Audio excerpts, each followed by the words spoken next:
नमस्कार मैत्रिणींनो, शारदास किचन मध्ये स्वागत आहे आपले। आज आपण बघणार आहोत शेवयाची खीर। त्यासाठी लागणारे साहित्य: 1 वाटी खिरीच्या शेवया, पाव वाटी साखर, 1 टेबलस्पून तूप, साजूक तूप, वेलची, बेदाणे आणि बदाम आणि अर्धा लिटर मी यासाठी दूध वापरलेले आहे। अर्धा लिटर दूध लागणार आहे।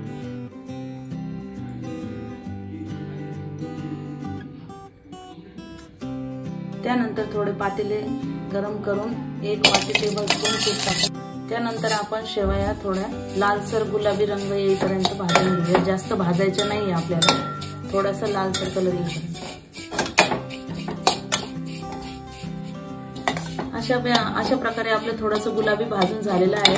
आपण त्यानंतर त्यामध्ये दूध टाकून घेऊया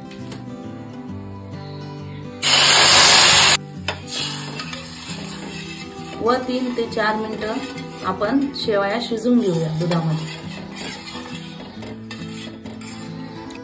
3 ते 4 मिनिटांनंतर शेवया शिजून घेतल्यावर आपण विलायची पूड व बदामाचे काप टाकून घेतले आहे। चांगल्या प्रकारे ढवळूया। अशा प्रकारे 3 ते 4 मिनिटं आपण ही खीर शिजून घेऊया आणि आपली